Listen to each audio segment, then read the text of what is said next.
नमस्कार, आप सभी का स्वागत है यूथ अध्ययन के चैनल पे। देखिए एक बार फिर से मैं आप सभी के बीच एस्पिटेट जून 2025 के लिए जीके की फाइनल टच वीडियो लेके आ चुका हूँ। देखिए फाइनल टच का जो पहला क्वेश्चन है कि भारतीय मानक समय रेखा ग्रीनविच मीन टाइम से कितनी आगे है। तो अगर बात की जाए भारतीय मानक समय रेखा की, तो वो ग्रीनविच मीन रेखा जिसको जीएमटी लाइन कहा जाता है उससे 5.5 घंटे आगे है। ऑप्शन सी यहाँ से बिल्कुल सही हो जाएगा। देखिए भारत की एक ही समय रेखा है और भारत की जो समय रेखा है वो कितने डिग्री पे है, क्वेश्चन ये भी पूछा जाता है। तो भारत की जो समय रेखा है वो 82.5 डिग्री पूर्वी देशांतर, किस देशांतर में है, तो भारत पूर्वी देशांतर में आता है। इस बात को आपने याद रखना है।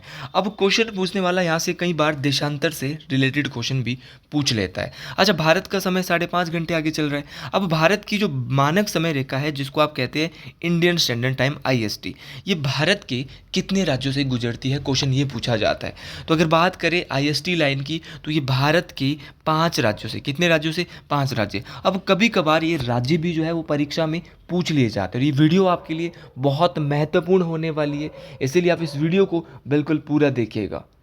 अब वो 5 राज्य कौन कौन से हैं जहाँ से भारत की मानक समय रेखा गुजरती है, तो इसके लिए एक ट्रिक आपको याद करना है कि यूपी, छत्तीस आम खा गया उड़ीसा में। तो याद रखना यूपी, छत्तीस आम खा गया उड़ीसा में, इससे आपको ये जो मानक समय रेखा से भारत के राज्य है वो याद हो जाएंगे। ठीक है, यूपी से बनेगा उत्तर प्रदेश, छत्तीस से छत्तीसगढ़, आम से 2 राज्य बनेंगे आंध्र प्रदेश और मध्य प्रदेश, खा गया से कुछ नहीं, और उड़ीसा से उड़ीसा। तो उत्तर प्रदेश, छत्तीसगढ़, आंध्र प्रदेश, मध्य प्रदेश और उड़ीसा, यहाँ से गुजरती है आपकी भारत की मानक समय रेखा जिसको आईएसटी लाइन भी कहा जाता है। ये इलाहाबाद नैनी नामक स्थान है उसके बिल्कुल नज़दीक है। अच्छा, अगर बात करें जीएमटी लाइन की, जीएमटी लाइन जो है वो 0 डिग्री देशांतर रेखा पे और यहीं से सभी देशों के समय का निर्धारण किया जाता है। क्वेश्चन एक बार ये भी पूछा गया था कि 1 डिग्री देशांतर का कितना मतलब होता है, तो 1 डिग्री देशांतर का मतलब होता है 15 मिनट। याद रखना है 4 मिनट, सॉरी, 1 डिग्री देशांतर का जो मतलब होता है वो कितने मिनट होता है, 4 मिनट होता है। इस बात को आपने याद रखना। मान लो कोई देश 15 डिग्री देशांतर में स्थित है, तो आपको क्या करना है, उसको 15 को 4 से गुना करना है, तो 15 डिग्री देशांतर का मतलब हो जाएगा 60 मिनट। तो वो देश 1 घंटे, उस देश का समय जो है वो आगे चल रहा होगा। तो इस प्रकार से समय का यहाँ पर जो है आकलन किया जा सकता है। और ये पेपर में कई बार पूछा गया है कि 20 डिग्री देशांतर का जो मतलब है वो क्या होता है। तो आपको गलती नहीं करनी है। इस बार जो पेपर होने वाला है वो अच्छे लेवल पे होगा क्योंकि करंट अफेयर भी उसमें शामिल होने वाला है, बहुत सारी चीज़ें शामिल होगी। तो मैं कोशिश करूँगा कि शाम को एक करंट अफेयर की महा मैराथन डाली जाए। वहाँ पर भी वैसे तो मैं 6 वीडियो करंट अफेयर की डाल चुका हूँ, क्योंकि करंट के क्वेश्चन का पता नहीं चलता है कि कहाँ से आएंगे, इसलिए एफर्ट डाले जाते हैं। आज हम क्वेश्चन को कवर करेंगे लेकिन ज़्यादा डिटेल में नहीं जाएंगे, करेंगे लेकिन थोड़ा सा यहाँ पर मिला के करेंगे। अगला क्वेश्चन है कि हिंदुस्तान शिपयार्ड लिमिटेड कहाँ पर है। अच्छा, अगर बात करें हिंदुस्तान शिपयार्ड लिमिटेड की, लेकिन उससे पहले मैं आपको बताना चाहता हूँ कि आज ठीक 3 बजे मैं आपको जो है वो यूट्यूब पे लाइव मिलने वाला हूँ, जहाँ पे हमारी 2-2, 3-3 घंटे की आज बहुत बड़ी मैराथन होने वाली है, महा मैराथन। 3 बजे ये आपको देखने को मिलेगी आज मेरे यूट्यूब चैनल पे। तो सब्सक्राइब कर दे चैनल को अगर अभी तक सब्सक्राइब नहीं किया है, नोटिफिकेशन आपके पास खुद आ जाएगी। और कल सुबह जब आप पेपर देने से पहले पेपर देने जाओगे तो उससे पहले आपको ठीक 7 बजे जो है लाइव मैराथन मिलेगी, जो कि 7 से 8:30, 1.5 घंटे की इंपॉर्टेंट मैराथन, जिसमें साइकोलॉजी तो आज शाम को भी कवर किया जाएगा, लेकिन इस क्लास में भी सारे क्वेश्चन साइको के अलावा सारे क्वेश्चन जो यहाँ पे कवर किए जाएंगे। तो आपको ये इन दोनों ही मैराथन में लाइव आना है, जो कि मोस्ट इंपॉर्टेंट आपके लिए रहने वाली है। अगर बात करें हिंदुस्तान शिपयार्ड लिमिटेड की, तो हिंदुस्तान शिपयार्ड लिमिटेड जो है वो विशाखापट्टनम में स्थित है। अच्छा, हिंदुस्तान शिपयार्ड लिमिटेड तो आपका विशाखापट्टनम है, लेकिन क्वेश्चन पूछने वाला क्वेश्चन और क्या पूछता है, क्वेश्चन पूछने वाला क्वेश्चन पूछता है कि आप ये बताइए कि भारतीय पुरातत्व सर्वेक्षण का कहाँ पर है। तो भारतीय पुरातत्व सर्वेक्षण जो है वो कहाँ पर है, तो भारतीय पुरातत्व सर्वेक्षण की अगर बात की जाए तो ये नई दिल्ली में स्थित है। अच्छा, भारतीय पुरातत्व सर्वेक्षण नई दिल्ली में। बहुत बार क्वेश्चन पूछा जाता है कि सर ये बताइए केंद्रीय वन अनुसंधान संस्थान कहाँ पर है, फॉरेस्ट रिसर्च इंस्टीट्यूट एफआरआई। तो केंद्रीय वन अनुसंधान संस्थान भी देहरादून में है। अगर बात की जाए भारतीय पेट्रोलियम संस्थान, तो भारतीय पेट्रोलियम संस्थान ये भी कहाँ पर है, ये भी देहरादून में है। एक बार क्वेश्चन पूछा गया था पेपर में कि आप ये बताइए सेंट्रल लेदर रिसर्च इंस्टीट्यूट, तो सेंट्रल लेदर रिसर्च इंस्टीट्यूट आपका चेन्नई में है, मोस्ट इंपॉर्टेंट है। चमड़ा अनुसंधान संस्थान मोस्ट इंपॉर्टेंट रहेगा। अच्छा, क्वेश्चन पूछने वाला क्वेश्चन ये पूछता है कि आप ये बताइए कि भारत का राष्ट्रीय पर्यावरण इंजीनियरिंग अनुसंधान कहाँ पर है? तो राष्ट्रीय पर्यावरण इंजीनियरिंग अनुसंधान संस्थान नागपुर महाराष्ट्र में है। तो ये सारी चीज़ें आपको याद रखनी है। और भारत का जो राइस रिसर्च सेंटर है, चावल अनुसंधान संस्थान है, वो कहाँ पर है? कटक। और कटक कहाँ पड़ता है? Orissa. One of the best question है ये याद रखना है आपको। अगला क्वेश्चन कि कौन सा राष्ट्रीय राजमार्ग सिरसा सूरी मार्ग के नाम से जाना जाता है? तो ऐसा भारत का कौन सा राष्ट्रीय राजमार्ग है जो सिरसा सूरी के नाम से जाना जाता है? वो है NH1। देखिए NH1 जो है इसको सिरसा सूरी के नाम से भी जाना जाता है, और साथ में इसको जो है वो ग्रांड ट्रंक रोड, क्या बोलेंगे? GT road. तो GT रोड की मरम्मत भी जो है वो किसके द्वारा करवाई गई थी? तो इसकी मरम्मत जो है वो शेरशाह सूरी के द्वारा करवाई गई थी। अच्छा, शेरशाह सूरी सर, इनके बारे में आप बहुत हमको पढ़ा चुके हो। इनके द्वारा जो है वो ग्रांड ट्रंक रोड बनाया गया था। इनका बचपन में जो नाम वो था फरीद खान। शेरशाह सूरी का नाम फरीद खान था। और याद रखना है, मोस्ट इम्पॉर्टेंट है, ये परीक्षाओं में पूछा जाता है। और इनको जो है वो शेर खान की उपाधि दी गई थी क्योंकि इन्होंने एक शेर को युद्ध में अकेले ही जो है पराजित किया था। 1539 में इन्होंने 2 युद्ध लड़े। 1539 में चौसा का युद्ध लड़ा। चौसा के युद्ध में इन्होंने हुमायूं को हराया। और उसके बाद लड़ा कन्नौज का युद्ध, विलग्राम का युद्ध, ये लड़ा था 1540 में। इस युद्ध में इन्होंने शेरशाह सूरी को पुनः हराया था। और इन्होंने ही पाटलिपुत्रम का जो नाम है वो बदल कर क्या किया था? पटना किया था। और इनकी जो राजधानी थी ना वो बिहार में थी, सासाराम। तो सासाराम जो है वो इनकी राजधानी का नाम था, ये भी आपको याद रखना है। अगला क्वेश्चन है कि राष्ट्रीय सेवा आयोग का आदर्श वाक्य क्या है? देखिए NSS, आपने स्कूलों में NSS ज्वाइन किया होगा। तो NSS का जो एक लोगो है वो है नॉट मी बट यू। आप देखते होंगे बाहर में लिखा होता है not me but you, not me but ने, मैं नहीं आप। तो ये यहाँ पर जो है वो लोगो है किसका? राष्ट्रीय सेवा आयोग का, NSS का। अब क्वेश्चन पूछने वाला क्वेश्चन इतना ही नहीं पूछेगा, थोड़ा और बढ़ाएगा। क्वेश्चन पूछने वाला क्वेश्चन पूछेगा कि NSS की जो स्थापना है वो कब हुई? तो NSS की स्थापना 24 सितंबर 1969 को होती है। और अगर बात की जाए NSS डे कब होता है, तो NSS डे भी जो है वो 24 सितंबर को मनाया जाता है। सर आपने NSS के बारे में बताया, थोड़ा NCC के बारे में भी बता दीजिए, नेशनल कैडेट कॉर्प्स। तो NCC की बात करें, नेशनल कैडेट कॉर्प्स की, तो इनकी स्थापना हुई थी 16 जुलाई 1948। देखो ये लट्टू क्वेश्चन है, यहाँ से पूछे जाएंगे तो गलती नहीं करनी है। इनका जो आदर्श वाक्य है वह एकता और अनुशासन। तो एकता और अनुशासन किसका आदर्श वाक्य है? तो NCC का है। गलती करने की आवश्यकता यहाँ भी नहीं होनी चाहिए। अच्छा, अगले क्वेश्चन की ओर बढ़ते हैं। अगला क्वेश्चन बोल रहा है कि भारत में किन के जन्मदिन को राष्ट्रीय युवा दिवस के रूप में मनाया जाता है? तो भारत में किसके जन्म को जो है वो राष्ट्रीय युवा दिवस के रूप में मनाया जाता है? तो वो मनाया जाता है आपके किसकी? तो स्वामी विवेकानंद। स्वामी विवेकानंद जी के जन्म दिवस को राष्ट्रीय युवा दिवस के रूप में मनाया जाता है। अब एग्जामिनर तो क्वेश्चन ये भी पूछ सकता है कि राष्ट्रीय युवा दिवस कब होता है? जी बिल्कुल पूछा जा सकता है। तो राष्ट्रीय युवा दिवस होता है 12 जनवरी।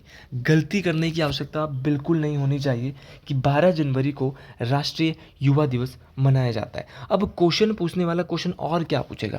क्वेश्चन पूछने वाला क्वेश्चन पूछेगा कि भारतीय थल सेना दिवस कब होता है? तो भारतीय थल सेना दिवस 15 जनवरी को मनाया जाता है। अच्छा, मेजर ध्यानचंद ऑप्शन में दिया। मेजर ध्यानचंद के बारे में क्या जानते हो? तो इनको हॉकी का जादूगर, मैजिशियन ऑफ हॉकी कहा जाता है। तो हॉकी का जादूगर किसको जाना जाता है? तो हॉकी का जादूगर जो है वो मेजर ध्यानचंद जी को कहा जाता है। अब भैया क्वेश्चन पूछने वाला क्वेश्चन पूछेगा कि इनकी जन्म दिवस पे कौन सा दिवस मनाया जाता है? तो इनके जन्म दिवस पर भारत में मनाया जाता है नेशनल स्पोर्ट्स डे, राष्ट्रीय खेल दिवस। अब आप बोलेंगे टेट में ये पूछा गया है कि राष्ट्रीय खेल दिवस कब होता है? तो 29 अगस्त। और कल हो सकता है यही क्वेश्चन पेपर में आपको देखने को मिले। तो राष्ट्रीय खेल दिवस 29 अगस्त को मनाया जाता है, इस बात को आपने याद रखना है। अच्छा, भगत सिंह को फांसी दी गई, राजगुरु को, सुखदेव को कब दी गई? 23 मार्च को। कल वाली वीडियो में बताया। तो 23 मार्च को एक शहीदी दिवस के रूप में भी मनाया जाता है। एक है आपका शहीद दिवस। शहीद दिवस तो जब महात्मा गांधी जी को गोली मारी गई उसको बोलते हैं शहीद। एक है शहीदी दिवस मनाया जाता है 23 मार्च को। और 23 मार्च को ही विश्व मौसम विज्ञान दिवस भी मनाया जाता है। तो विश्व मौसम विज्ञान दिवस ये भी 23 मार्च को होता है। मतलब कि सारे के सारे डेट इंपॉर्टेंट है। रेड क्रॉस डे आपका कब होता है? विश्व रेड क्रॉस डे 8 मई को होता है, मोस्ट इंपॉर्टेंट है। भैया आपका राष्ट्रमंडल दिवस, कॉमनवेल्थ डे 24 मई। सर इंपॉर्टेंट है, याद रखना है, परीक्षाओं में पूछा जाएगा। अच्छा, क्वेश्चन पूछने वाला क्वेश्चन आपसे और क्या पूछ सकता है? क्वेश्चन पूछने वाला क्वेश्चन आपसे ये भी पूछ सकता है कि सर ये बताइए कि ओजोन डे कब मनाया जाता है? तो ओजोन डे, विश्व ओजोन दिवस 16 सितंबर को मनाया जाता है। मतलब गलती करने की आवश्यकता बिल्कुल नहीं होनी चाहिए। पेपर में जाओगे तो बोलोगे कि सर मज़ा आ गया पेपर देके। राष्ट्रीय डाक दिवस मनाया जाता है आपका 10 अक्टूबर। 10 अक्टूबर को नेशनल जो पोस्ट डे है वो मनाया जाता है 10 अक्टूबर। और देखो, बालिका दिवस, राष्ट्रीय बालिका दिवस बोला आपने सर 24 जनवरी। लेकिन अगर आपसे क्वेश्चन पूछा जाएगा अंतर्राष्ट्रीय बालिका दिवस, तो अंतर्राष्ट्रीय बालिका दिवस होता है 11 अक्टूबर। और अगर ये क्वेश्चन पूछा ना, तो और ऑप्शन में होगा 24 जनवरी, तो आप वो लगा दोगे आँख बंद करके। ये भी देखना है राष्ट्रीय अंतर्राष्ट्रीय, दोनों देखना है भाई। अगर आपने एक ही देख के जा रहे हो तो फिर दिक्कत हो सकती है, इसलिए थोड़ा ध्यान से देख के जाएं। विश्व विज्ञान दिवस कब मनाया जाता है? तो विश्व विज्ञान दिवस 10 नवंबर को मनाया जाता है। और राष्ट्रीय विज्ञान दिवस, राष्ट्रीय और विश्व दोनों याद रखना है। राष्ट्रीय तो मनाया जाता है सीवी रमन की याद में 28 फरवरी को, लेकिन जो विश्व मनाया जाता है वो मनाया जाता है 10 नवंबर। ये भी आपको याद रखना है। और राष्ट्रीय शिक्षा दिवस जो होता है वो कब होता है? वो 11 नवंबर को होता है। गलती करने की आवश्यकता नहीं होनी चाहिए। चलो एक और याद कर लो, विश्व शिक्षक दिवस। तो विश्व शिक्षक दिवस मनाया जाता है 5 अक्टूबर। और 5 सितंबर को क्या होता है? तो 5 सितंबर को होता है खाली भारत का टीचर्स डे। लेकिन अगर वर्ल्ड टीचर्स डे बोला है तो बोलेंगे 5 अक्टूबर। है दोनों में 5 ही, लेकिन गलती करने की आवश्यकता बिल्कुल नहीं होनी चाहिए। अगला क्वेश्चन है कि उस नेता का नाम बताइए जिनकी मृत्यु साइमन कमीशन का विरोध करते हुई। तो भारत के ऐसे नेता जिनकी मृत्यु जो है वो साइमन कमीशन के विरोध करते हुए, उनका नाम क्या था? तो उनका नाम यहाँ पे पूछा जा रहा है। तो भारत के ऐसे कौन से नेता है जिनकी मृत्यु साइमन कमीशन के विरोध करती हुई? तो इनका नाम है आपका लाला लाजपत राय। तो लाला लाजपत राय भारत के ऐसे नेता थे जिनकी जो मृत्यु है वो साइमन कमीशन का विरोध करते हुए। और जब ये साइमन कमीशन का विरोध कर रहे थे तो इनके द्वारा कुछ नारे वहाँ पर लगाए गए।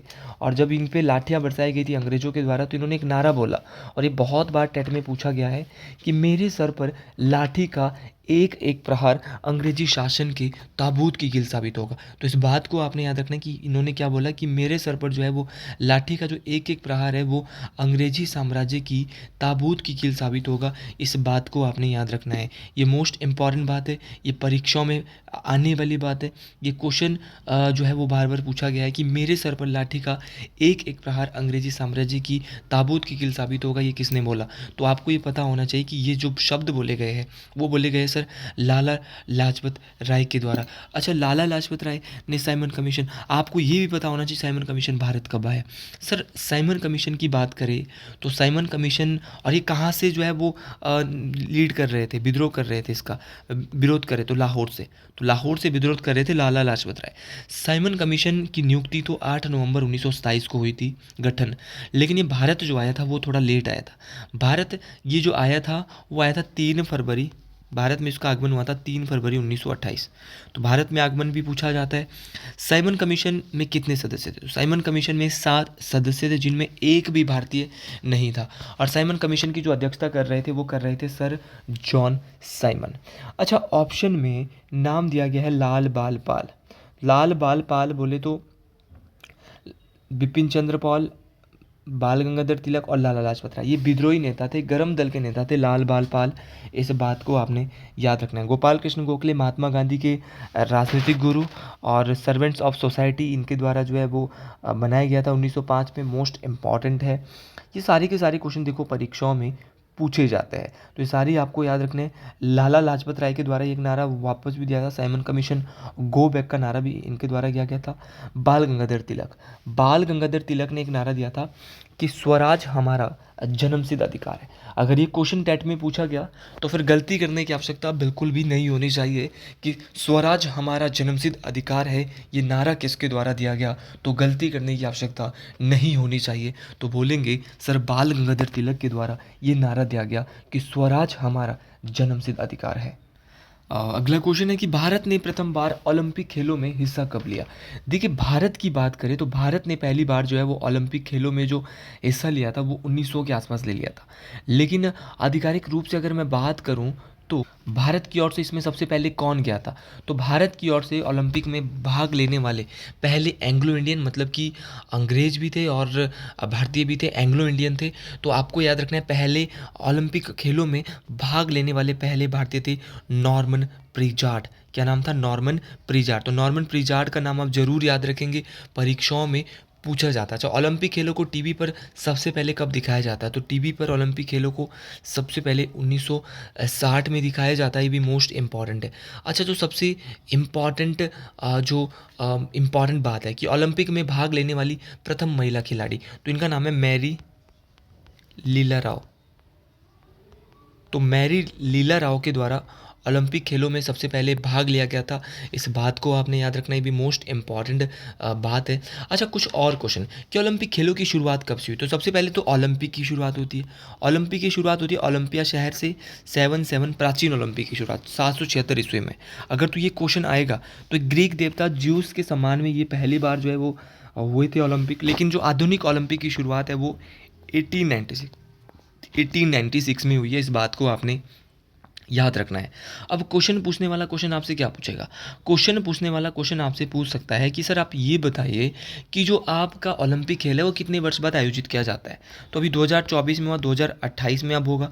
2024 में फ्रांस देश की राजधानी पेरिस में हुआ। पेरिस ओलंपिक के नाम से फेमस था।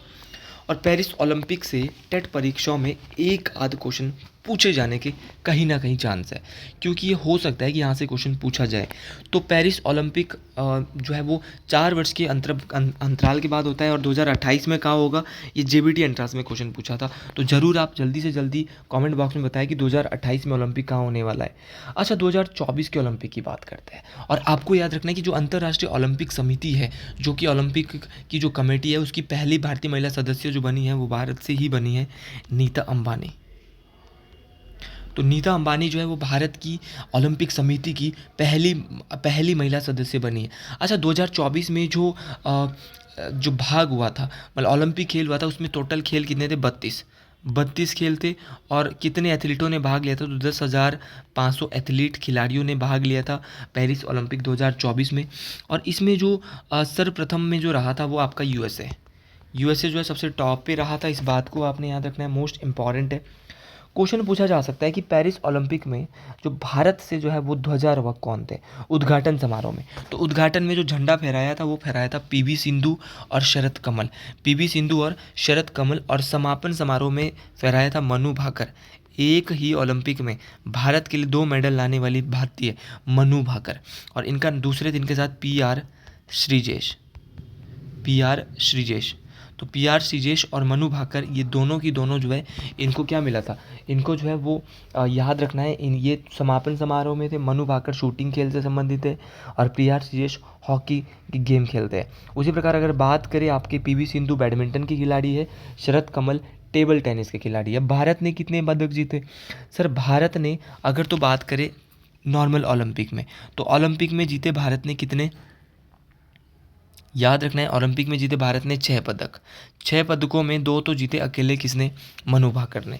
और याद रखना है मनु भाकर और सरबजोत सिंह ने 10 मीटर एयर पिस्टल में जो है वो एक पदक जीता था। स्वप्निल कुसाले ने भी निशानेबाजी में जीता था।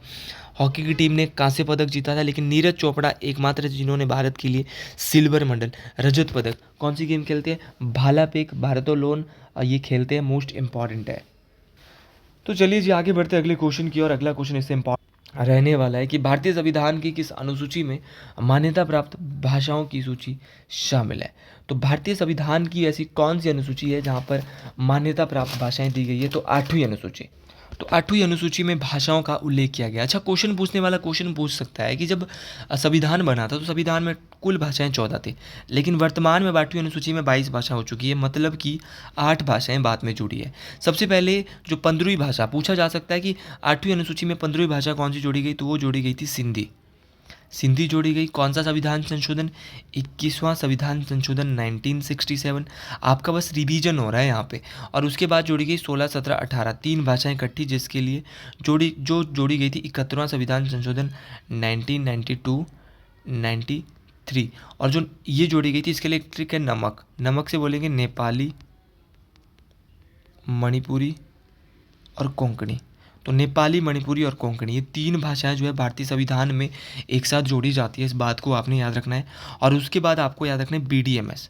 BDMS से बोलेंगे बोडो, डोगरी, मैथिली और संताली। तो बोडो, डोगरी, मैथिली और संताली, इन 4 भाषाओं को भारतीय संविधान में एक साथ जोड़ा जाता है। अब क्वेश्चन पूछा जाता है कि भारत के संविधान में निम्नलिखित में से कौन सी भाषा नहीं है। तो आपको सिर्फ याद रखना, ये ऑप्शन में होती है।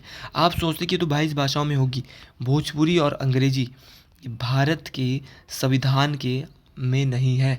इस बात को आपने याद रखना है। तो ये भारत के संविधान में नहीं है, 8वीं अनुसूची में शामिल नहीं है। कौन सी? बोडो, डोगरी, भोजपुरी और अंग्रेजी। तो ये भी आपको याद रखना है, मोस्ट इंपॉर्टेंट बात है। अगले क्वेश्चन की ओर आगे बढ़ते हैं। अगला क्वेश्चन यहाँ पे बोला जा रहा है कि भारत का सर्वोच्च नागरिक सम्मान कौन सा है। तो अगर बात की जाए भारत के सर्वोच्च नागरिक सम्मान की, तो ये क्वेश्चन तो देखो परसों भी आया था, बड़ा लट्टू क्वेश्चन है भाई। लेकिन TGT आर्ट्स का पेपर दे रहे हो, कोई एंट्रांस का पेपर नहीं है। टेट का पेपर दोगे तो थोड़ा सा लेवल को हल्का सा बढ़ाएगा। क्वेश्चन क्या पूछेगा कि भारत रत्न जो सबसे पहले कब दिया गया, तो सबसे पहले दिया गया था 1954।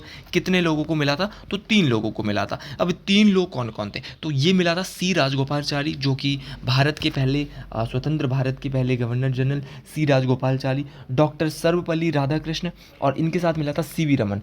CV रमन वही जिनको पहले वैज्ञानिक जिनको नोबेल पुरस्कार मिला था। डॉक्टर सर्वपल्ली राधाकृष्ण भारत के पहले उपराष्ट्रपति है। तो इन तीनों व्यक्तियों को सबसे पहले नोबेल पुरस्कार भारत रत्न जो है वो दिया गया।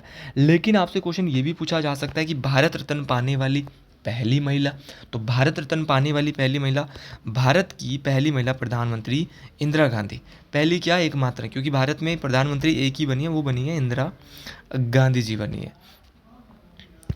अगर बात करें कि जो भारत रत्न 2024 में कितने लोगों को दिया गया, तो साल 2024 में भारत रत्न 5 को दिया गया था, 5 शख्सियतों को। इनमें आपको पता होना चाहिए चौधरी चरण सिंह को दिया गया, नरसिम्हा राव को दिया गया, एक कृषि वैज्ञानिक थे MS स्वामीनाथन, और बिहार के मुख्यमंत्री कर्पूरी ठाकुर। तो याद रखना है MS स्वामीनाथन को, PV नरसिम्हा राव को, किसानों के नेता चौधरी चरण सिंह को, याद रखना है बिहार के पूर्व मुख्यमंत्री कर्पूरी ठाकुर और MS स्वामीनाथन। और एक इनके साथ एक और नाम है, वो आप कमेंट बॉक्स में ज़रूर बताइए वो कौन नाम है। अच्छा सर, यहाँ पे तो अशोक चक्र दिया है, आप ये बताइए अशोक चक्र सबसे पहले किसे दिया गया। तो भैया क्वेश्चन पूछने वाला क्वेश्चन पूछ सकता है। तो आपने क्या करना है, आपने बोलना है कि जो अशोक चक्र है वो सबसे पहले दिया गया था 1952 में बचिंदर सिंह को। तो हवलदार बचित्तर सिंह को सबसे पहले अशोक चक्र दिया जाता है। बहुत बार टेट में क्वेश्चन आया कि अशोक चक्र पाने वाली पहली महिला, तो अशोक चक्र पाने वाली पहली महिला नीरजा भनोट। ये सीरीज आपके लिए बहुत इंपॉर्टेंट रहने वाली, यहाँ पर हर एक क्वेश्चन बहुत इंपॉर्टेंट है। और पद्म विभूषण जो सबसे पहले दिया गया वो दिया गया था सत्येंद्र नाथ बोस। किसको दिया गया था? सत्येंद्र नाथ बोस को सबसे पहले जो है वो पद्म विभूषण दिया गया था। मोस्ट इंपॉर्टेंट नाम है इनका भी। अगला क्वेश्चन बोला जा रहा है कि विश्व व्यापार संगठन की स्थापना कब हुई? देखिए जो वर्ल्ड ट्रेड ऑर्गेनाइजेशन है इसकी जो स्थापना है वो 1995 में हुई। सर एग्जैक्ट बताइए, पेपर में एग्जैक्ट पूछा जाता है। तो याद रखना 1 जनवरी 1995 को स्थापना होती है किसकी? तो याद रखना है 1 जनवरी 1995 को स्थापना होती है आपकी WTO की। अच्छा WTO की स्थापना 1 जनवरी 1995 को होती है। सर इतना तो आपने बता दिया। अब आप ये बताइए कि 1 जनवरी 1995 को WTO की स्थापना होती है, इसका पुराना नाम क्या था? तो WTO का पुराना नाम था गेट। गेट जो है वो क्या था? WTO का पुराना नाम था। इस बात को आपने याद रखना है। गेट का पूरा नाम क्या है? अच्छा गेट की स्थापना कब हुई? तो गेट की स्थापना हुई 1948 में, और गेट का पुराना नाम है general agreement on tariff and trade. क्या बोलेंगे? General agreement on tariff and trade जो है वो पूरा नाम है गेट का। अच्छा गेट का ये पूरा नाम है, और गेट का नया नाम क्या है? तो गेट का नया नाम है WTO। अच्छा बहुत बार पूछा जाता है कि वर्ल्ड ट्रेड ऑर्गेनाइजेशन जो है वो इसका मुख्यालय कहाँ पर है? तो इसका मुख्यालय है जेनेवा में, और नोकोंजी ओकोंजो इवोल। तो नोगोजी ओकोंजो इवोल जो है पहली महिला अफ्रीकी है जो कि WTO की प्रमुख बनी है। कुल सदस्य WTO में 164 है, गलती करने की आवश्यकता नहीं होनी चाहिए। अच्छा एक और संगठन देख लेते हैं, वो संगठन है नाटो। पहले तो नाटो का पूरा नाम पूछा जाता है, तो नाटो का पूरा नाम है नॉर्थ अटलांटिक ट्रीटी ऑर्गेनाइजेशन। क्या बोलेंगे? North Atlantic Treaty Organisation NATO का पूरा नाम है। नाटो की जो स्थापना हुई है ये भी पूछा जाता है, तो नाटो की स्थापना 4 अप्रैल 1949 को हुई थी।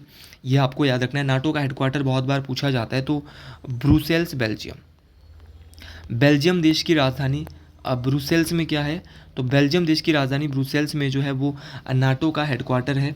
वर्तमान में नाटो में 32 देश है, याद रखना है, मोस्ट इम्पॉर्टेंट है। और 32वां देश जो नाटो का बना है वो कौन बना है, तो 32वां देश स्वीडन नाटो का बन चुका है। और अगर बात करें वर्तमान में नाटो के प्रमुख है मार्क रूटे, तो मार्क रूटे नाटो के वर्तमान में प्रमुख है, इस बात को आपने याद रखना है। सर सार्क भी बता दीजिए, सार्क भी बता दीजिए और यूरोपियन यूनियन भी बता दीजिए। सार्क का पूरा नाम है the South Asian Association for Regional Cooperation. SAARC की स्थापना 8 दिसंबर 1985 को ढाका, बांग्लादेश की राजधानी ढाका में होती है। और इसके मुख्यालय की जो स्थापना है वो 16 जनवरी 1987 को नेपाल की राजधानी काठमांडू, नेपाल की राजधानी कहाँ पर है, काठमांडू, तो उसी काठमांडू में इसकी स्थापना होती है। और पहला सम्मेलन जो सार्क का हुआ था वो ढाका में हुआ था। बहुत बार क्वेश्चन पूछा जाता है यूरोपियन यूनियन का हेडक्वार्टर कहाँ पर है, तो यूरोपियन यूनियन का भी वही है जहाँ पर नाटो का है। यूरोपियन यूनियन का है ब्रुसेल्स, बेल्जियम में। और यूरोपियन यूनियन में भी टोटल 27 देश है, इस बात को आपने याद रखना। और यूरोपियन यूनियन की अपनी मुद्रा का नाम है यूरो, और यूरो चली थी 1 जनवरी 2002। तो एक क्विक रिवीजन हो रहा है, आपको ये नहीं लगना चाहिए कि सर बहुत फास्ट पढ़ा रहे हैं, भाई फास्ट नहीं पढ़ा रहे हैं, अभी हमारे पास टाइम कम है और टाइम कम में हमें ज़्यादा चीज़ें कवर करनी है, तो आप फास्ट मोड में थोड़ा सा सुनते रहे तब जाके मज़ा आएगा। अगला साइंस का क्वेश्चन आ रहा है कि कौन सा अंग वसा को तोड़कर कोलेस्ट्रॉल बनाती है, तो कौन सा अंग ऐसा है जो वसा को तोड़कर कोलेस्ट्रॉल बनाता है, तो हमारे शरीर का ऐसा अंग तो है आपका लीवर। और लीवर जो है हमारे शरीर का सबसे बड़ा अंग भी माना जाता है, इस बात को आपने याद रखना है। जी हाँ, अगला क्वेश्चन बोला जा रहा है कि भारत की संसद की संयुक्त अधिवेशन की अध्यक्षता कौन करता है, तो भारत की जो संसद है, संसद की जो संयुक्त अधिवेशन की जो अध्यक्षता करते हैं वो करता है लोकसभा अध्यक्ष। ये क्वेश्चन एक बार नहीं पूछा है, कम से कम 10 बार पूछा गया है, तो ये आपको याद रखना है। तो संसद के संयुक्त अधिवेशन की अध्यक्षता करेंगे लोकसभा अध्यक्ष। वर्तमान में भारत के लोकसभा अध्यक्ष ओम बिरला साहब है, ये भी आप सर बिल्कुल आसानी से समझ गए। अच्छा, बात हो रही है क्वेश्चन पूछने वाला टफ करने के लिए, क्वेश्चन क्या पूछता है कि संसद के संयुक्त अधिवेशन को कौन बुलाता है, तो संसद के संयुक्त अधिवेशन को राष्ट्रपति के द्वारा बुलाया जाता है, ये भी आपको याद रखना, ये भी मोस्ट इंपॉर्टेंट बात है, ये भी परीक्षाओं में काम आने वाली बात है। अच्छा जी, क्वेश्चन पूछने वाला क्वेश्चन और क्या पूछता है, तो क्वेश्चन पूछने वाला क्वेश्चन यहाँ से एक और क्वेश्चन और पूछता है, तो संसद के संयुक्त अधिवेशन को जो बुलाता है वो राष्ट्रपति बुलाता है। अच्छा, संसद का संयुक्त अधिवेशन की जो प्रक्रिया है वो हमारे देश में किस देश के संविधान से ली गई है, तो ये आपको पता होना चाहिए। तो ये प्रक्रिया जो है वो ऑस्ट्रेलिया देश के संविधान से ली गई है। और आपको प्रस्तावना की जो भाषा है वो भी ऑस्ट्रेलिया देश से ली गई है। मतलब सारी बातें आपको लाइव मैराथन क्लास में बताई जा रही है, यहाँ पर बताई जा रही है, जितनी चीज़ें यहाँ कवर हो रही है यहाँ की जा रही है, और जितनी चीज़ें लाइव मैराथन में कवर हो रही है वो वहाँ पे कवर करवाई जा रही है। और संसद की संयुक्त अधिवेशन की बात अनुच्छेद नंबर 108 में की जाती है। भारत के राष्ट्रपति द्रौपदी मुर्मू है, लोकसभा अध्यक्ष ओम बिरला है, प्रधानमंत्री श्री नरेंद्र मोदी और उपराष्ट्रपति जगदीप धनखड़ है। अगर तो ये क्वेश्चन आ गया ना तो हम बोलेंगे लट्टू क्वेश्चन आ गया सर, आपने जो पढ़ाया था वही पेपर में आ गया। देखिए अगला क्वेश्चन जो है वो राष्ट्रीय आपदा प्रबंधन प्राधिकरण के अध्यक्ष कौन है, the chairman of the national disaster management authorities. तो ये क्वेश्चन टेट में पहले पूछा गया है तो दोबारा भी पूछे जाने के चांस है। अच्छा, राष्ट्रीय आपदा प्रबंधन प्राधिकरण जो होता है इसकी जो प्रमुख होते हैं वो प्रधानमंत्री होते हैं। अच्छा, ये तो आपने बता दिया सर, इसको एनडीएमए के नाम से भी जाना जाता है, नेशनल डिजास्टर मैनेजमेंट अथॉरिटी। अच्छा, क्वेश्चन पूछने वाला क्वेश्चन ये पूछता है कि इसको कंस्टिट्यूट कब किया गया, इसकी स्थापना कब की जाती है। तो अगर बात करें इसकी जो स्थापना है वो मोस्ट इम्पॉर्टेंट है, ये बार बार परीक्षाओं में पूछी जाती है। तो ये जो है वो 23 दिसंबर 2005 को इसकी स्थापना की जाती है, राष्ट्रीय आपदा प्रबंधन प्राधिकरण की। मोस्ट इम्पॉर्टेंट बात है, परीक्षाओं में इस बात को आपने याद रखना है। अगला क्वेश्चन, भारत में पहली बार किस वर्ष चुनाव में नोटा विकल्प का प्रयोग किया गया। नोटा का मतलब होता है आपका, पहले तो आपको पता होना चाहिए none of above, none of the above, इसकी फुल फॉर्म भी पता होनी चाहिए। टेट में कभी बेसिक फुल फॉर्म आपसे पूछ ली जाती है कि नोटा का मतलब क्या है, तो नोटा का मतलब होता है नन ऑफ अबव। अच्छा, सबसे पहले तो इसको देखो राज्यों में तो 2013 में, लेकिन भारत में जो इसका प्रयोग सबसे पहले किया गया था वो 2009 में इसको जो है वो प्रयोग में लाया गया था। लेकिन सबसे पहले जो है वो इसका जो जब राज्यों में इसको राजस्थान में, छत्तीसगढ़ में पहली बार जो इसका इस्तेमाल राजस्थान, मध्य प्रदेश, छत्तीसगढ़ के जो विधानसभा चुनाव हुए थे वहाँ पर किया गया था। और नोटा का मतलब कि मतलब था नन ऑफ अबव, आप किसी को भी पसंद नहीं करते, सीधे तौर पर आप जो है किसी भी मतदाता या किसी भी उम्मीदवार को आप मैदान में न चुनकर जो है आप किसी को भी वोट नहीं देना चाहते। तो वैसे तो 2013 से राज्यों में लागू हुआ था, लेकिन भारत में जो इसकी शुरुआत हो गई थी नोटा की वो 2009 में हो गई थी। वोटिंग से संबंधित बात हो रही है तो ईवीएम के बारे में भी जान लो। ईवीएम क्या है? ईवीएम का पूरा नाम है इलेक्ट्रॉनिक वोटिंग मशीन। क्या नाम है? इलेक्ट्रॉनिक वोटिंग मशीन, ईवीएम का पूरा नाम है। इस बात को आपने याद रखना है। ये क्वेश्चन आपके लिए पेपर में पूछे जाते हैं, इसीलिए आप इनको डिटेल से याद रखेंगे। मोस्ट इंपॉर्टेंट क्वेश्चन है। जी अगला क्वेश्चन बहुत महत्वपूर्ण क्वेश्चन है कि भारत की सिलिकॉन वैली किस शहर को कहा जाता है? तो अगर बात करें भारत की सिलिकॉन वैली के नाम से जाने जाने वाला जो शहर है वो है आपका बंगलुरु। तो बंगलुरु को भारत सर सिलिकॉन वैली के नाम से जाना जाता है, गलती करने की आवश्यकता नहीं है। अच्छा, एक और क्वेश्चन आता है कि अंतरिक्ष का शहर भारत में किसे कहा जाता है? तो अंतरिक्ष का जो शहर है वो भी बंगलुरु को कहा जाता है, क्योंकि सारे के सारे वैज्ञानिक कहाँ पर है? आपके बंगलुरु में है। तो ये भी मोस्ट इंपॉर्टेंट है। क्वेश्चन पूछा जाता है 60 टापुओं का नगर और भारत का हॉलीवुड। तो ये भी जो है बंगलुरु को कहा, मुंबई को, सॉरी किसको कहेंगे? मुंबई को। क्वेश्चन पूछा जाता है नवाबों का शहर। तो नवाबों का शहर तो भैया आपका लखनऊ है। कौन सा है? लखनऊ क्या है? नवाबों का शहर है। गलती करने की आवश्यकता नहीं होनी चाहिए। मोस्ट इंपॉर्टेंट है, ये भी परीक्षाओं में पूछा जाता है। अच्छा, क्वेश्चन पूछने वाला क्वेश्चन आपसे और क्या पूछता है? क्वेश्चन पूछता है कि आपकी भारत में सुरमा नगरी के नाम से किसे जाना जाता है? तो सुरमा नगरी है आपकी बरेली, और झुमका गिरा रे बरेली के बाजार में, ये तो आपने सुना ही होगा। अच्छा, क्वेश्चन पूछा जाता है कि आपका सर ये बताइए इस्पात नगरी के नाम से जो फेमस है भारत में वो है आपका जमशेदपुर। याद रखना है, मोस्ट इंपॉर्टेंट है। पूरब का स्कॉटलैंड। तो पूरब का स्कॉटलैंड आपकी मेघालय की राजधानी शिलोंग को पूरब का स्कॉटलैंड कहा जाता है। रेलियो का शहर आपको पता है, नई दिल्ली को रेलियो का शहर कहते हैं। क्वेश्चन पूछा जाता है गुलाबी शहर। तो गुलाबी शहर तो भैया आपका जयपुर है। गलती करने की आवश्यकता नहीं होनी चाहिए। क्वेश्चन पूछा जाता है आप ये बताइए कि आपका दक्कन की रानी किसको कहते हैं? तो पुणे को दक्कन की रानी कहा जाता है। और अगर बात करें अरब सागर की रानी की, तो अरब सागर की जो रानी है वो किसको कहते हैं? तो अरब सागर की जो रानी है वो कोची को कहा जाता है। तो कोची को अरब सागर की रानी कहा जाता है। ये भी मोस्ट इम्पॉर्टेंट बात है। अब क्वेश्चन पूछने वाला क्वेश्चन पूछता है कि सूती वस्त्रों की राजधानी। तो सूती वस्त्रों की राजधानी भी मुंबई है, 7 टापुओं का नगर भी मुंबई है, और भारत का हॉलीवुड भी मुंबई को ही कहा जाता है। इस बात को आपने याद रखना है। अच्छा, बहुत बार क्वेश्चन, एक बार क्वेश्चन पेपर में आया था कि आप ये बताइए कि जो है वो खुशबुओं का शहर किसको कहते हैं? तो कन्नौज को खुशबुओं का शहर कहा जाता है। अच्छा, दुनिया का सबसे बड़ा चमड़ा शहर और उत्तर भारत का मैनचेस्टर। तो उत्तर भारत का मैनचेस्टर और दुनिया का सबसे बड़ा चमड़ा शहर जो है वो कानपुर, किसको कहा जाता है? कानपुर को कहा जाता है। अच्छा, क्वेश्चन पूछने वाला क्वेश्चन ये भी पूछता है कि भारत का मैनचेस्टर किसको कहते हैं? तो भारत का मैनचेस्टर कहा जाता है अहमदाबाद। तो अहमदाबाद को भारत का मैनचेस्टर कहा जाता है। अब एक क्वेश्चन और आता है। एक क्वेश्चन और क्या आता है सर, बता दीजिएगा ये भी हमको। तो एक क्वेश्चन जो और आता है वो पूछा जाता है, सर बताइए, मोस्ट इंपॉर्टेंट है। वो क्वेश्चन पूछा जाता है कि दक्षिण भारत का मैनचेस्टर। तो दक्षिण भारत का मैनचेस्टर है कोयम्बटूर। कौन सा है भैया? कोयम्बटूर। इस बात को आपने याद रखना है। अगले क्वेश्चन की ओर बढ़ते हैं। क्वेश्चन बोल रहा है कि कसोल गर्म पानी का झरना हिमाचल प्रदेश के किस जिले में स्थित है? तो कसोल गर्म पानी का झरना जो है वो हिमाचल प्रदेश के कुल्लू जिले में है, और ये जो पार्वती नदी के तट पर निकथन गांव के विपरीत किनारे पर है। तो किस गांव के विपरीत किनारे पर है? तो कुल्लू में एक निकथन गांव है। ऐसे क्वेश्चन अंदर जाके कभी कभार टेट में पूछ लिया जाता है। तो निकथन गाँव के विपरीत किनारे पर है कसोल गर्म पानी का झरना। क्वेश्चन पूछने वाला क्वेश्चन ये भी पूछ सकता है कि कुल्लू में और कौन कौन से है? तो कुल्लू में आपका मणिकरण गर्म पानी का झरना है, जो कि गर्म पानी का झरना है, जो कि पार्वती नदी के तट पर है। मणिकरण गर्म पानी का झरना। याद रखना है खीर गंगा भी एक गर्म पानी का झरना है, जो कि आपके कुल्लू जिले में है। मोस्ट इम्पॉर्टेंट है। दूसरा है आपका वशिष्ठ भी आपका कुल्लू में है। ब्यास नदी के बाएं तट पे है वशिष्ठ गर्म पानी का झरना। तो कुल्लू के आपको सारे के सारे याद रखने हैं, मणिकरण, वशिष्ठ, खीर गंगा, कसोल। इसके अलावा आपकी चंबा यहाँ पे दिया है। क्या चंबा में कोई है? तो चंबा में एक मेरे को याद आता है सप्तधारा। सप्तधारा गर्म पानी का चश्मा कहाँ पर है? चंबा में है। अगर बात की जाए मंडी, तो मंडी में आपकी तत्ता पानी। तो तत्ता पानी गर्म पानी का झरना कहाँ पर है? मंडी में है। मोस्ट इम्पॉर्टेंट है। आपसे पूछा जाएगा धनचो। तो धनचो भी आपके चंबा में। तो सप्तधारा और धनचो आपके दोनों चंबा में है। मोस्ट इम्पॉर्टेंट है। क्वेश्चन पूछने वाला क्वेश्चन पूछता है शिमला में कौन कौन से हैं। तो एक तो चैडविक शिमला के कहाँ पर है, एग्जिट पूछा गया है, तो शिमला के समर हिल में आपका चैडविक।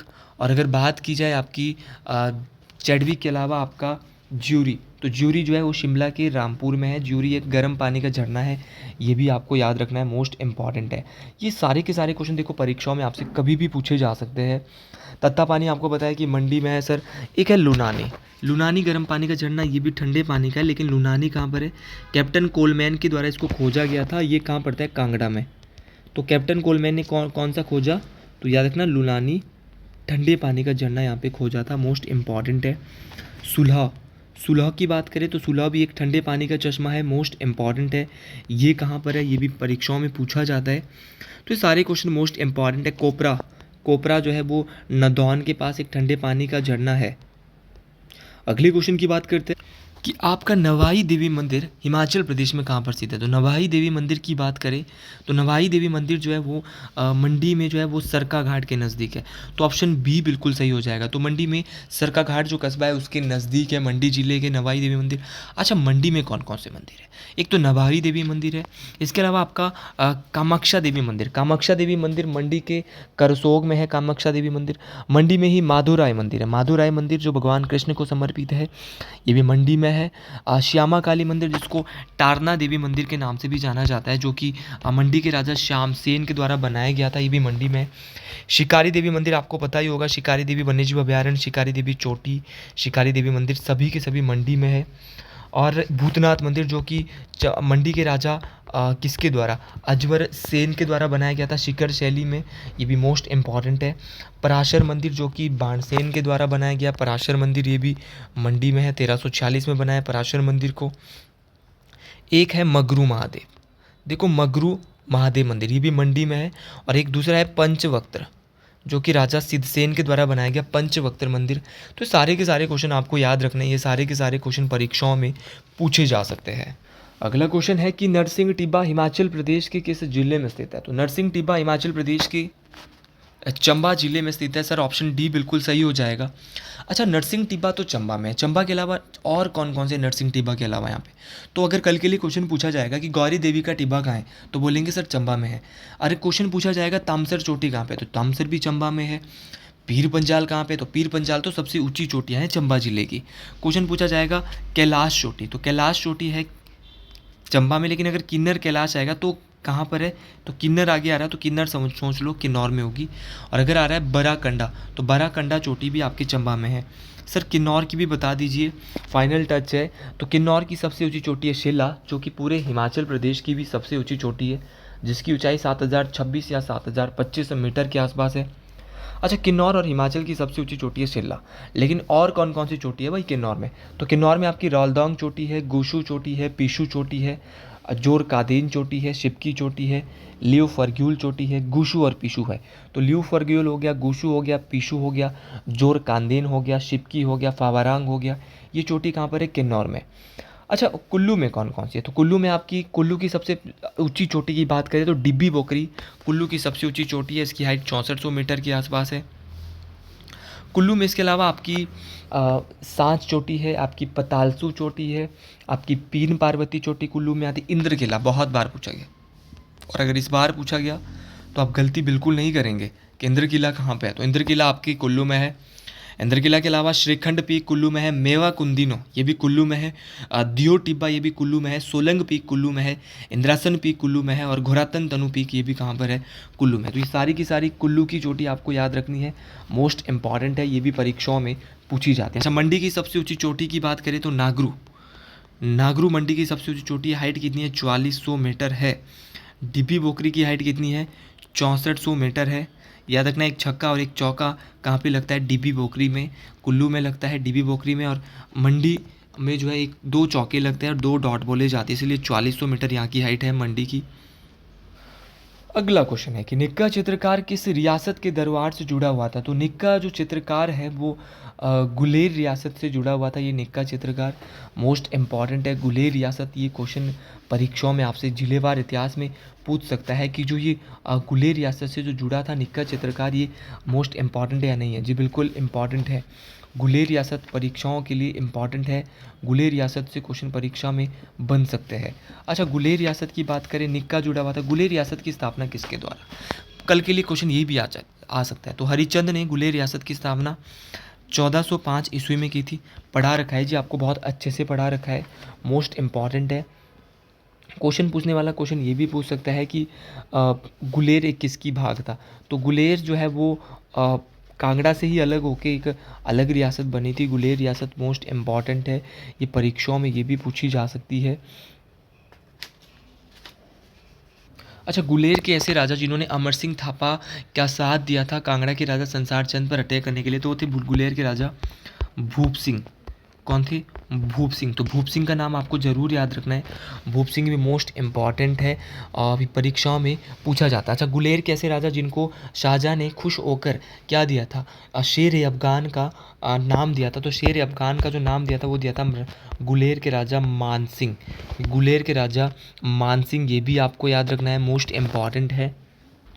अगला क्वेश्चन है कि गंगी और मोहना, देखो मैंने आपको पहले भी ये पढ़ा रखा है गंगी और मोहना, और ये लोकगीत किस क्षेत्र से जुड़े हैं? तो ये बिलासपुर के है गंगी और मोहना। एक झंझूटी और गंबरी। तो झंझूटी हो गया, इसके अलावा गंबरी, ये सारे के सारे कहाँ के लोकगीत है? झंझूटी आपको याद रखना है। झंझूटी और गंबरी भी कहाँ पे किए जाते हैं? बिलासपुर में किए जाते हैं। इसके अलावा सर कुल्लू में कौन से किए जाते हैं? कुल्लू में आपका लामण जो है लोकगीत, ये कुल्लू का है। भोरू है, ब्राह्मण है, ये सारे के सारे कहाँ पे होते हैं? कुल्लू में होता है, ये भी आपको याद रखना है। भाई किन्नौर में कौन कौन से होते हैं? किन्नौर में आपका टिप्सी बाटने। तो टिप्सी बाटने लोकगीत कहाँ गाया जाता है? तो ये किन्नौर में गाया जाता है, टिप्सी बाटने। अच्छा, इसके अलावा कांगड़ा के लोकगीत भी आपसे पूछे जा सकते हैं। कांगड़ा में कौन कौन से? तो कांगड़ा में है हरि सिंह राजिया, और नूरपुर रिए खत रटिए, और सुलिया टगोई गोई मेरी जान। तो ये सारे के सारे कहाँ पे? कांगड़ा। और एक कांगड़ा का और है धोडी। अच्छा, मंडी का देखो, अब जब आप पटवारी बनते हैं तो मंडी में आपकी ट्रेनिंग होती है, तो मंडी का एक जो है वो फेमस है मन्नी रामा पटवारिया। तो मन्नी रामा पटवारिया कहाँ का लोकगीत है? मंडी का। न मान्या हो हंसा मंडी का है। और निर्मंडारिया बामणी है। तो निर्मंडारिया बामणी है जो है वो कहाँ का है? मंडी का है। अगला क्वेश्चन है कि शिमला के निकट किस स्थान पर गोल्फ कोर्स है? तो गोल्फ कोर्स तो यार नालदेहरा के निकट है। अच्छा, गोल्फ कोर्स नालदेहरा के निकट है, ये तो आपको पता है। अब शिमला के अनाडेल में जो है वो कौन सा फुटबॉल का जो कप है वो शुरू किया गया था? तो वो था डूरंड कप। डूरंड कप की शुरुआत कब हुई थी? 1888 में हुई थी। शिमला में ही आपका एक गेयटी थिएटर है, और गेयटी थिएटर की को कब खोला गया? तो 1887 में खोला गया था। और यहाँ पर दिखाए जाने वाला पहला नाटक था टाइम विल टेल। अच्छा, क्वेश्चन पूछने वाला क्वेश्चन आपसे ये भी पूछता है कि हिमाचल प्रदेश का हाई कोर्ट कहाँ पर है? तो हिमाचल प्रदेश का हाई कोर्ट शिमला में है। और हिमाचल प्रदेश की जो स्टेट म्यूजियम है, राज्य संग्रहालय है, वो भी कहाँ पर है? आपकी शिमला में है। इस बात को आपने याद रखना है। देखो शिमला में बहुत सारी चीज़ें हैं। अगला क्वेश्चन है कि अंकुर वाट का प्रसिद्ध मंदिर कहाँ पर है? तो अंकुर वाट का जो प्रसिद्ध मंदिर है वो कहाँ पर है? कंबोडिया में है। अच्छा, अंकुर वाट का प्रसिद्ध मंदिर कंबोडिया में, लेकिन क्वेश्चन पूछने वाला क्वेश्चन पूछेगा कि जो कंबोडिया है उसकी राजधानी का नाम क्या है? तो नाम पिन्हे जो है वो राजधानी है कहाँ की? कंबोडिया की। और अगर बात करें कंबोडिया की मुद्रा की, तो कंबोडिया रियाल जो है वो कंबोडिया की मुद्रा का नाम है। अच्छा, अगर अगला क्वेश्चन है कि चोला और डोरा निम्न में से किस जनजातियों का पारंपरिक परिधान है? तो चोला और डोरा जो है वो गद्दी लोगों के द्वारा पहने जाता है। इस बात को आपने याद रखना। तो गद्दियों के द्वारा जो है वो चोला और डोरा पहने जाता है, ये भी मोस्ट इम्पॉर्टेंट बात है, परीक्षाओं में काम आने वाली बात है। अच्छा, गद्दियों के बारे में आप क्या जानते हो? तो अगर मैं गद्दियों की बात करता हूँ तो ये कांगड़ा और चंबा में मुख्य रूप से रहते हैं। और गद्दियों के द्वारा जो मनाए जाने वाला जो फेमस फेस्टिवल है उसका नाम क्या है? तो गद्दियों के द्वारा मनाया जाता है फेमस फेस्टिवल नवाला। सीधा क्वेश्चन आता है कि नवाला फेस्टिवल किसके द्वारा मनाया जाता है? तो नवाला फेस्टिवल जो है वो गद्दी जनजाति के लोग मनाते हैं। इस बात को आपने याद रखना है। अच्छा, गद्दियों के कुछ विवाह के प्रकार भी आप यहाँ से याद कर लो, जैसे कि बट्टा सट्टा हो गया, जिसमें मैं पहले आपको परसों पढ़ा चुका था कि बट्टे सट्टे में क्या होता है, लेकिन लड़के को अपनी पत्नी के बदले अपनी सगी बहन या चचेरी बहन देनी पड़ती है। झंझारा एक इनका मैरिज का टाइप है। घर जवंतरी गद्दियों का मैरिज का टाइप है। दानपून, तो ये सारे के सारे इनके मैरिज के टाइप है। और याद रखना है कि चोला और डोरा आप बुक में भी देख सकते हैं, सीधा दिया हुआ ये, ठीक है। पारंपरिक पहनावा है गद्दियों का। देखिए दोहरा इनका एक जो है वो फेमस मतलब भाग है ट्रेडिशन का, पहनने का, पहनावे का सबसे महत्वपूर्ण भाग है, जो कि पुरुष और महिलाएं सभी बच्चे भी पहनते हैं। तो ये सारी चीज़ें आपको याद रखनी है, मोस्ट इंपॉर्टेंट है।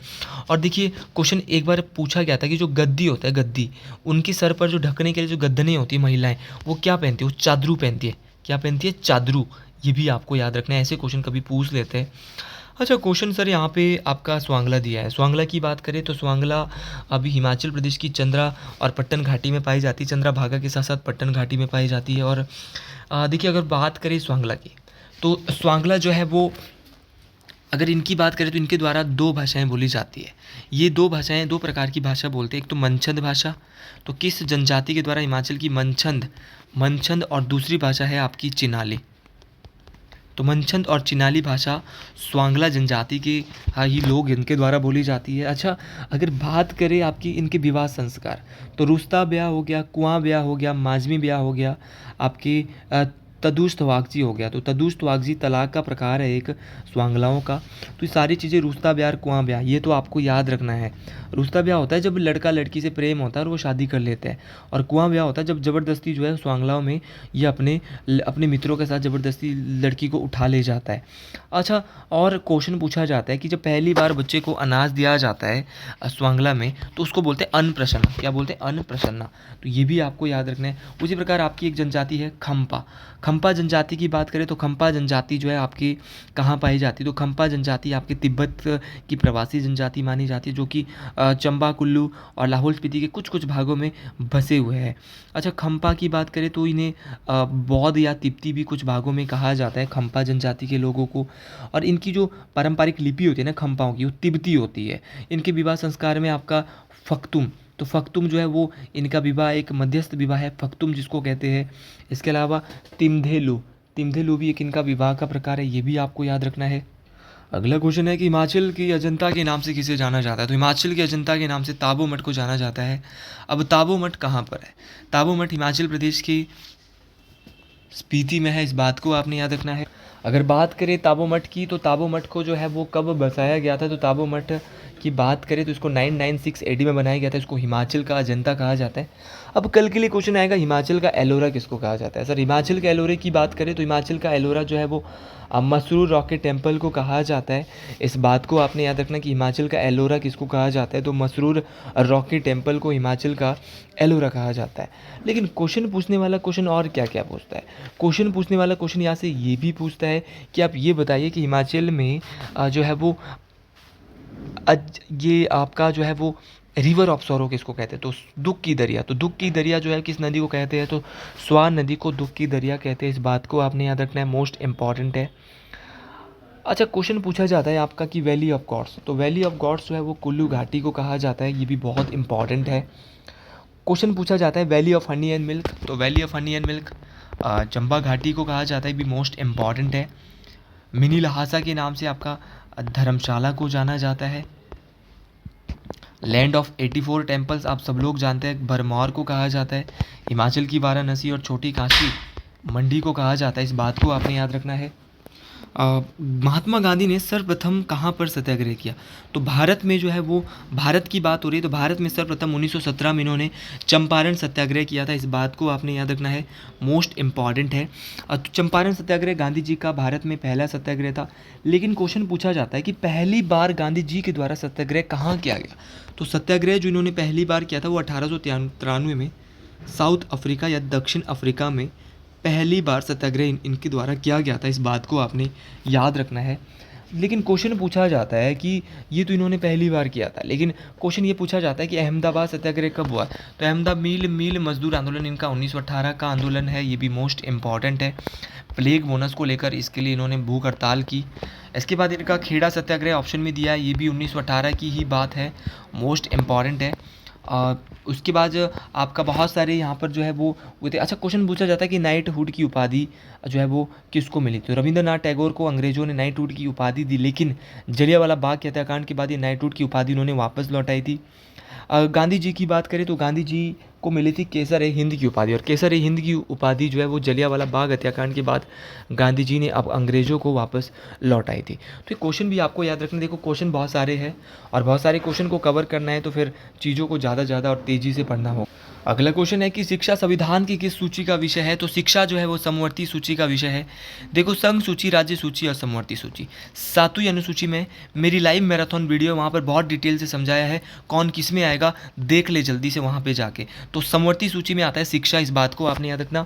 समवर्ती सूची में आपका शिक्षा आता है। शिक्षा के अलावा आपका जो है वो आपका वन हो गया, बिजली हो गया, सब शिक्षा सूची में आता है। यूनियन लिस्ट में क्या क्या आता है? तो यूनियन लिस्ट में आपका यूनियन जो लिस्ट है आपकी, इसमें आएगा विदेशी मामले, रेलवे, रक्षा, ये सारे के सारे इसी में आएंगे। बैंकिंग, ये सारे यूनियन लिस्ट होती है जिसपे कानून संघ बनाता है। स्टेट लिस्ट जिसमें कृषि हो गया, जन स्वास्थ्य हो गया, पुलिस हो गया, ये सारा स्टेट लिस्ट में। तो प्लीज़ आप लाइव मैराथन को जाके देखिएगा, बहुत इंपॉर्टेंट आपके लिए वो रहने वाली है। अगला क्वेश्चन है कि प्रथम भारतीय कौन था जिसने पहली बार सिविल सेवा परीक्षा पास की और भारतीय सिविल सेवा अधिकारी बना? वो थे सत्येंद्र नाथ टैगोर। रविंद्रनाथ टैगोर की शायद ये भाई थे, क्योंकि मेरे को लग रहा है सत्येंद्र नाथ टैगोर का नाम ऐसा ही मुझे लग रहा है। तो सत्येंद्र नाथ टैगोर के द्वारा भारत की पहले सिविल सेवा अधिकारी भारत के थे, इस बात को आपने याद रखना है। तो भारत के पहले सिविल सेवा अधिकारी रविंद्रनाथ टैगोर के भाई सत्येंद्र नाथ टैगोर, ऑप्शन डी बिल्कुल सही हो जाएगा। अच्छा, भारत की प्रथम महिला शासिका सबको पता है, रजिया सुल्तान। कौन है? रजिया सुल्तान। ऑस्कर जीतने वाली भारत की पहली महिला, तो वो है भानु अथैया। तो भानु अथैया ऑस्कर जीतने वाली भारत की पहली महिला है। इंग्लिश चैनल को पार करने वाली भारत की पहली महिला कौन है? वो है आरती साहा। कौन है? आरती साहा। ये क्वेश्चन टेट में बहुत बार आया है। मिस वर्ल्ड बनने वाली भारत की पहली महिला तो है रीता फारिया। रीता फारिया। क्वेश्चन पूछा जाता है कि सर ये बताइए कि ओलंपिक खेलों में भाग लेने वाली भारत की पहली खिलाड़ी, बता दिया है, मैरी लीला राव बनी है। और एवरेस्ट पर 2 बार चढ़ने वाली भारत की पहली महिला संतोष यादव। ये क्वेश्चन आपको याद रखने हैं, ये क्वेश्चन परीक्षाओं में कोई सा क्वेश्चन भी पूछा जा सकता है। और माउंट एवरेस्ट पर पूछने वाली भारत की पहली महिला बछेंद्री पाल। तो माउंट एवरेस्ट को 2 बार चढ़ा था संतोष यादव ने, और पहली बार चढ़ा था 1984 में, सबसे पहले चढ़ा था बछेंद्री पाल ने। तो भारत से सबसे पहले बछेंद्री पाल ने माउंट एवरेस्ट को फतेह किया, और संतोष यादव माउंट एवरेस्ट पर चढ़ने वाली पहली महिला है। अच्छा, भारत की पहली महिला सांसद, तो भारत की पहली महिला सांसद थी राधाबाई सुब्बारायन। और भारत की पहली महिला केंद्रीय मंत्री जो थी वो थी राजकुमारी अमृत कौर। तो सारे के सारे क्वेश्चन मोस्ट इंपॉर्टेंट है, परीक्षाओं में पूछे जाते हैं। और भारत की प्रथम महिला आईएएस, तो भारत की पहली महिला आईएएस जो थी वो थी अन्ना जॉर्ज। और आईपीएस आप सभी लोग जानते हैं कि भारत की पहली महिला आईपीएस किरण बेदी थी, ये भी आपको याद रखना है। और संयुक्त राष्ट्र संघ में भारत की प्रथम भारतीय अध्यक्ष जो बनी थी, प्रथम जो राजदूत के रूप में वहाँ पर जो है वो गई थी भारत से, वो थी विजय लक्ष्मी पंडित। कौन थी? विजय लक्ष्मी पंडित। इस बात को आपने याद रखना है, मोस्ट इंपॉर्टेंट बात है, परीक्षाओं में काम आने वाली बात है। अगला क्वेश्चन है कि सिस्मोग्राफ का प्रयोग किस यंत्र को मापने के लिए किया जाता है? तो भूकंप को मापने के लिए सिस्मोग्राफ का प्रयोग किया जाता है, इस बात को आपने याद रखना। अच्छा, भूकंप को मापने के लिए सर सिस्मोग्राफ का प्रयोग किया जाता है, आप ये बताइए कि सिस्मोग्राफ तो भूकंप को मापने के लिए प्रयोग किया जाता है, लेकिन क्वेश्चन पूछने वाला क्वेश्चन क्या पूछता है? क्वेश्चन पूछने वाला क्वेश्चन आपसे ये पूछता है कि भूकंप की कितनी परतें होती है। अच्छा, भूकंप की परतों की बात करें तो भूकंप की 3 परतें होती है, 3 लेयर्स होती है, और अलग अलग लेयर्स के अलग अलग नाम है। हो सकता है कि टीजीटी आर्ट्स में भूकंप की एक आधी परत आपसे पूछ ली जाए, तो गलती करने की आवश्यकता नहीं होनी चाहिए। अगर आपसे भूकंप की लेयर पूछी गई तो गलती बिल्कुल नहीं करेंगे। तो भूकंप की 3 तरंगे होती है, पी तरंगे, एस तरंगे और एल तरंगे। पी तरंगे जिनको प्राइमरी वेव्स कहा जाता है, ये जो है इनसे जो है कम क्षति होती है, और पी तरंगों को अनुदैर्ध्य तरंग भी कहा जाता है, इस बात को आपने याद रखना है। दूसरी तरंगे होती है एस तरंगे। एस तरंगे जिनको सेकेंडरी वेव्स कहते हैं, इनकी 4 किलोमीटर प्रति सेकंड जो है इनकी क्या होती है? स्पीड होती है, और इनसे जो है औसत क्षति होती है, ये होती है ट्रांसवर्स वेव, अनुप्रस्थ तरंगे। और जो आपकी पी तरंगे होती है वो अनुदैर्ध्य होती है, लॉन्गिट्यूडिनल वेव्स होती है। एल तरंगे जिनको लव वेव्स कहा जाता है, इनकी स्पीड 1.5 सेकंड किलोमीटर होती है। और जो है वो धरातलीय तरंगे होती है, बहुत ज़्यादा विनाशकारी होती है, ये भी अनुप्रस्थ होती है। तो एस तरंगे और एल तरंगे दोनों के दोनों अनुप्रस्थ तरंगे हैं, ये मोस्ट इंपॉर्टेंट है, ये परीक्षाओं में बार बार पूछा जाता है, यहाँ से बहुत सारे क्वेश्चन परीक्षाओं के लिए बनते हैं। तो सारे क्वेश्चन आपको याद रखने, ये परीक्षाओं में काम आने वाले क्वेश्चन हैं। हड़प्पा सभ्यता के लोग किस जानवर से अनभिज्ञ थे? देखिए, अवशेष तो घोड़े के जरूर मिले थे, लेकिन अनभिज्ञ जो थे ये घोड़े से थे। लेकिन अगर आपको गाय लगता है तो आप बता सकते हैं क्या क्या इसका सही आंसर है, जल्दी जल्दी बता दीजिए। और जिसने यहाँ तक वीडियो देखी है उसको मैं 60% ऑफ के साथ अपने हैंड रिटन नोट्स दे रहा हूँ, बहुत सस्ते में, 60 नहीं 70%। आपको एक कोड देना है, YA+YA+ यूथ अध्ययन। तो YA+YA+ यूथ अध्ययन 70% ऑफ है। सारे के सारे नोट्स 70% ऑफ में मिल रहे हैं, बहुत सस्ते मिलने वाले हैं आपको। तो जल्दी से जल्दी आप इस नंबर पे मेरे कांटेक्ट कर सकते हैं, 7876145409। और अगर आपको मेरी वीडियो अच्छी लगती है तो कमेंट बॉक्स में ज़रूर लिखिएगा हर हर महादेव। अगला क्वेश्चन है कि हिमाचल प्रदेश की ऐसी कौन सी जल विद्युत परियोजना है, कहाँ पर है लारजी जल विद्युत परियोजना? तो लारजी जल विद्युत परियोजना की बात करें, लारजी जल विद्युत परियोजना की बात करें तो ये कहाँ पर है? तो लारजी जल विद्युत परियोजना की बात करें तो हिमाचल में कहाँ पर है, मोस्ट इंपॉर्टेंट है, तो ये है हिमाचल प्रदेश के कुल्लू ज़िले में। ऑप्शन ए बिल्कुल सही हो जाएगा, लारजी जल विद्युत परियोजना कुल्लू में है। सर ये तो समझ गए कि लारजी जल विद्युत परियोजना कुल्लू में है। देखिए अगले बार क्वेश्चन ये भी आ सकता है कि जो लारजी है वो कुल्लू में है तो है कितने मेगावाट की है? तो लारजी 126 मेगावाट की जल विद्युत परियोजना है। और अगर बात करें लारजी की तो ये ब्यास नदी पर है। अच्छा, क्वेश्चन पूछने वाला क्वेश्चन ये भी पूछता है कि सर ये बताइए कि जो कुल्लू में और कौन कौन सी जल विद्युत परियोजना है? तो कुल्लू में आपकी एक पार्वती जल विद्युत परियोजना है जो कि 2051 मेगावाट की है और ये पार्वती नदी पर ही है। कुल्लू में ही सैंज जल विद्युत परियोजना है, सैंज जल विद्युत परियोजना आपको याद रखना, ये भी कुल्लू में है, ब्यास नदी पर है, 100 मेगावाट की है। इसके अलावा आपका ऑप्शन में दिया है मंडी। सर मंडी में कौन कौन सी है? तो मंडी की बात करेंगे तो मंडी में आपकी शानन जल विद्युत परियोजना है, मोस्ट इंपॉर्टेंट है, 110 मेगावाट की है शानन जल विद्युत परियोजना। आप कमेंट बॉक्स में सभी बताएंगे कि हिमाचल प्रदेश की सबसे पुरानी जल विद्युत परियोजना शानन जल विद्युत परियोजना है, 110 मेगावाट की है, ये किस नदी पर है? अच्छा, इसके अलावा अगर बात करें किन्नौर, किन्नौर में बहुत सारी है। किन्नौर में आपकी नाथपा झाकड़ी है, नाथपा झाकड़ी किन्नौर में है, किन्नौर और शिमला में है, 1500 मेगावाट की है। संजय जल विद्युत परियोजना, ये संजय जल विद्युत परियोजना भावा नदी पर है, ये भी 120 मेगावाट की है, इसको भी आपने याद रखना है मोस्ट इंपॉर्टेंट तरीके से। तो सारे क्वेश्चन मोस्ट इंपॉर्टेंट है, आपने इन क्वेश्चन से कुछ भूलना नहीं है, ये क्वेश्चन परीक्षाओं में आपको सीधे सीधे पूछे जाएंगे। इसके अलावा किन्नौर में एक मोस्ट इंपॉर्टेंट जो बहुत बार परीक्षा में पूछी जाती है, संजय जल विद्युत परियोजना, जिसको भाभा जल विद्युत परियोजना के नाम से भी जाना जाता है, ये 120 मेगावाट की है और इसको एग्जीक्यूट करती है हिमाचल प्रदेश की सरकार। चमेरा 1 और चमेरा 2 ये दोनों की दोनों चंबा में है और ये रावी नदी पर है। चमेरा 1 540 मेगावाट की है और चमेरा 2 300 मेगावाट की है। तो दोनों आपको ये भी याद रखनी, दोनों की दोनों मोस्ट इंपॉर्टेंट है, परीक्षाओं में पूछी जा सकती है। अगला क्वेश्चन है कि सौर मंडल का सबसे छोटा ग्रह कौन सा है? तो आज शाम को ज़रूर आप मेरे लाइव मैराथन में आएंगे, वहाँ बहुत डिटेल्स इसके बारे में बताऊँगा। सौर मंडल का सबसे छोटा ग्रह बुध ग्रह है और सबसे बड़ा जो ग्रह है वो कौन सा है? बृहस्पति। सबसे बड़ा ग्रह है बृहस्पति। और अगर बात की जाए सौर मंडल की तो सौर मंडल का सबसे बड़ा ग्रह बृहस्पति है।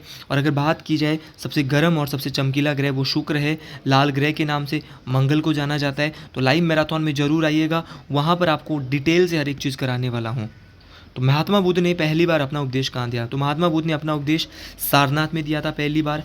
किस भाषा में दिया था? तो याद रखना है पाली भाषा में। और इन्होंने जो सर्वाधिक उपदेश दिए थे अपने, वो कौशल देश की राजधानी श्रावस्ती में दिए थे। अच्छा, अगर महात्मा बुद्ध के बारे में डिटेल से जानना चाहते हो तो फिर मेरी मैराथन नंबर 5 उसमें बहुत डिटेल से ये दिया है, तो वहाँ से ये वीडियो देख सकते हैं, क्योंकि फाइनल टच चल रहा है, स्मार्टली स्टडी कर रहे हैं, ज़्यादा से ज़्यादा क्वेश्चन कवर करने हैं। और मैं आपको बता रहा हूँ साथ साथ कहाँ पे क्वेश्चन मैंने कवर किया है हाल फिलहाल में, कल वाली वीडियो में, मैराथन नंबर 5। अगला क्वेश्चन है कि केंद्रीय अनुसंधान संस्थान कहाँ पर है? तो केंद्रीय अनुसंधान संस्थान कसौली में, जिसको CRI के नाम से जाना जाता है। ये भी आपको याद रखना, सेंट्रल रिसर्च इंस्टीट्यूट, ये कसौली सोलन में है। उसी प्रकार आपका एक CPRI है, CPRI कुफरी शिमला में है। सेंट्रल पोटैटो रिसर्च इंस्टीट्यूट 1956 के आसपास ये पटना इससे पहले होता था, उसके बाद ये कुफरी शिमला आया, इस बात को आपने याद रखना। हिमाचल प्रदेश धर्मशाला में, जो हिमाचल प्रदेश बोर्ड जो है वो कहाँ पर है? धर्मशाला में है, मोस्ट इंपॉर्टेंट है, ये भी परीक्षा में पूछा जाता है। अगला क्वेश्चन है कि केंद्रीय वित्त मंत्री कौन है? तो निर्मला सीतारमण जी वर्तमान में केंद्रीय वित्त मंत्री है। अच्छा, रक्षा मंत्री कौन है? तो रक्षा मंत्री राजनाथ सिंह है। होम मिनिस्टर, गृह मंत्रालय अमित शाह जी है। अगर बात की जाए सड़क एवं परिवहन मंत्री तो वो नितिन गडकरी है। भारत के स्वास्थ्य एवं परिवार कल्याण मंत्री आपके जगत प्रकाश नड्डा जी है। क्वेश्चन आपसे पूछा जाएगा कि कृषि एवं किसान कल्याण मंत्री शिवराज सिंह चौहान है। और निर्मला सीतारमण, देखो एक तो इनके पास वित्त मंत्रालय है, साथ में इनके पास एक कॉरपोरेट मंत्रालय भी है। अच्छा, क्वेश्चन पूछने वाला क्वेश्चन आपसे शिक्षा मंत्री डेट में बहुत पूछता है, तो शिक्षा मंत्री है आपकी धर्मेंद्र प्रधान। और जीतन राम मांझी आपके सूक्ष्म लघु एवं उद्यम मंत्रालय के मंत्री है, तो ये भी आपको याद रखना है। अच्छा, आपसे पूछ सकते हैं कपड़ा मंत्री, तो कपड़ा मंत्रालय गिरिराज सिंह जी है। और रेल मंत्रालय अश्नवी वैष्णव है। अच्छा, क्वेश्चन पूछा जा सकता है कि महिला एवं बाल विकास मंत्री कौन है, तो महिला एवं बाल विकास मंत्री है अन्नपूर्णा देवी। और भूपेंद्र यादव भारत के पर्यावरण मंत्री है। और संचार मंत्री भारत की ज्योतिरादित्य सिंधिया है, ज्योतिरादित्य सिंधिया। और गजेंद्र सिंह शेखावत जो है वो भारत की क्या है, तो ये है संस्कृति मंत्रालय के मंत्री। और कोयला मंत्रालय भारत की श्री किशन रेड्डी है। और विज्ञान एवं प्रौद्योगिकी की मंत्रालय जितेंद्र सिंह है। तो सारा मंत्रालय आपको बता दिया। कानून एवं न्याय मंत्रालय जो है अर्जुन राम मेघवाल है। तो मैक्सिमम मैंने आपको बता दिया है कि कितने कौन कौन से कहाँ के मंत्री। अगला क्वेश्चन है कि खेल प्रशिक्षण की उत्कृष्टता के लिए सबसे बड़ा दिया जाने वाला पुरस्कार जो है वो द्रोणाचार्य पुरस्कार है। इस बात को आपने याद रखना है।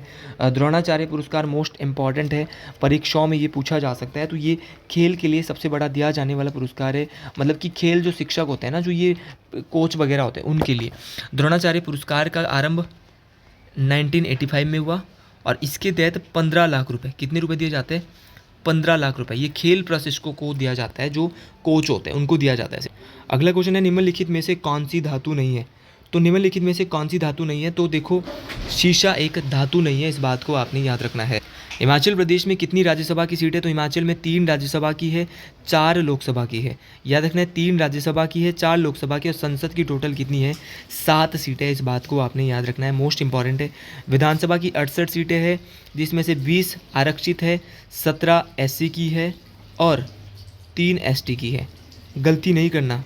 अगला क्वेश्चन है हिमाचल प्रदेश में सुकेत सत्याग्रह कब हुआ, तो हिमाचल प्रदेश में सुकेत सत्याग्रह होता है 18 फरवरी 1948। याद रखना है 18 फरवरी 1948। और इसका नेतृत्व जो किया था वो किया था पंडित पद्म देव।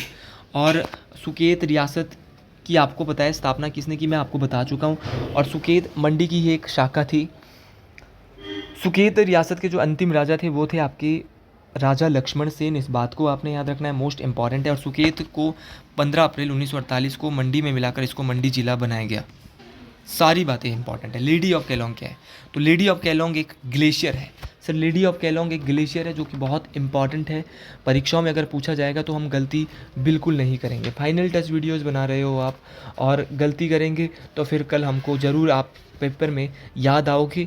जब वहाँ पेपर देने जाओगे ना तो ज़रूर मेरी आवाज़ वहाँ पे आपके कानों तक ज़रूर गूंजेगी कि सर लेडी ऑफ केलोंग क्या है। तो लेडी ऑफ केलोंग एक प्रकार का ग्लेशियर है, बस कृपा रहनी चाहिए महादेव की, अगर उनकी कृपा है तो सब कुछ क्लियर होने वाला है। मैं इस बार ही आपको कह रहा हूँ कि फिर आपको दोबारा आवश्यकता नहीं है। अच्छा, लेडी ऑफ केलोंग एक ग्लेशियर है। हिमाचल प्रदेश का सबसे बड़ा ग्लेशियर, तो हिमाचल प्रदेश का सबसे बड़ा ग्लेशियर है बड़ा शिगड़ी। कहाँ पड़ता है बड़ा शिगड़ी, लाहौल स्पीति में। लेडी ऑफ केलोंग ग्लेशियर भी कहाँ पर है, लाहौल स्पीति में है। केलोंग मुख्यालय भी है लाहौल स्पीति का, ये भी आप जानते हैं। अच्छा, क्वेश्चन पूछने वाला क्वेश्चन ये भी पूछ सकता है आपसे कि जो बड़ा शिगड़ी ग्लेशियर है यहाँ पे तबाही कब आई थी, तो बड़ा शिगड़ी ग्लेशियर में 1936 में तबाही आती है, जिसके कारण लाहौल स्पीति में चंद्रताल झील का निर्माण होता है।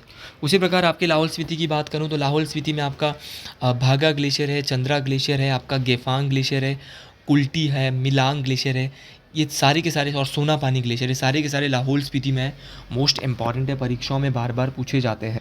अगला क्वेश्चन है कि हिमाचल प्रदेश विश्वविद्यालय की स्थापना कब हुई। सब लोग जानते हैं, बच्चा बच्चा जानता है कि HPU हिमाचल की शिमला में है और इसकी स्थापना 1972 को हुई थी। और RK कुमार जो है इसके पहले कुलपति है, ये भी आपको याद रखना है। और अगला क्वेश्चन है कि 2011 की जनगणना के अनुसार हिमाचल का साक्षरता दर, देखो ये क्वेश्चन बहुत बार पढ़ा है, 82.8% है हिमाचल का साक्षरता दर, तो गलती करने की आवश्यकता नहीं होनी चाहिए। सबसे ज़्यादा साक्षरता दर हमीरपुर का है।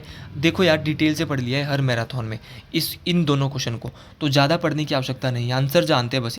निम्नलिखित में किस घाटी को देव घाटी, तो देव घाटी कुल्लू घाटी को कहा जाता है। इस क्वेश्चन को भी बहुत डिटेल से जान लिया है।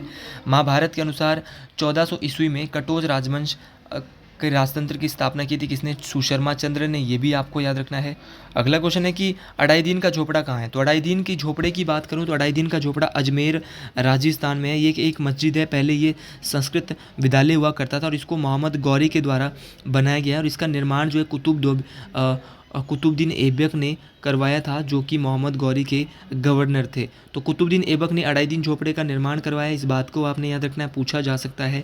कब करवाया अडाईदीन झोपड़े का निर्माण? 1192 ईस्वी में, अजमेर में पड़ता है, मोस्ट इंपॉर्टेंट है। अच्छा, किस गुरु ने गुरुमुखी लिपि का आविष्कार किया है? तो ये गुरु अंगद देव ने, जिन्होंने अस्थायी पद बनाई थी लंगर प्रथा को, और इनके द्वारा ही गुरुमुखी लिपि का आविष्कार किया गया था। ये क्वेश्चन बहुत डिटेल से पढ़ लिया है। कबीर किसके शिष्य थे? तो कबीर शिष्य थे रामानंद के, और रामानंद शिष्य थे किसके? रामानुज के। आगे से आगे थे भाई, ठीक है। अगला क्वेश्चन है भक्ति आंदोलन का प्रारंभ किसने किया? तो भक्ति आंदोलन का प्रारंभ दक्षिण में किया था अलवार और नैनार संत ने, जो कि भगवान विष्णु और शिव को समर्पित थे। और दूसरा अगर मैं कहूँ तो दूसरा जो है वो अगर बताया जाए तो वो आपका दक्षिण भारत में इसको किसने लाया था? दक्षिण भारत में इसको लाया था तो दक्षिण भारत में लाने वाले थे रामानंद और गुरु बल्वाचार्य। तो ये उत्तर भारत। तो आज के लिए इतना ही। अगर आपको मेरी वीडियो पसंद आई है तो कमेंट बॉक्स में ज़रूर लिखिएगा हर हर महादेव। और अगर यहाँ तक किसी ने मेरी वीडियो देख ली है तो आप इस नंबर पे कांटेक्ट करके 7876145409 इस नंबर पे कोड भेज सकते हैं YA+Y2। उसको दे रहा हूँ मैं नोट्स 20% रेट पे, ओनली 20% रेट पे, जिसने यहाँ तक पूरी वीडियो देखी है। तो आज के लिए इतना ही। हर हर महादेव टू ऑल। जय हिंद, जय हिमाचल प्रदेश।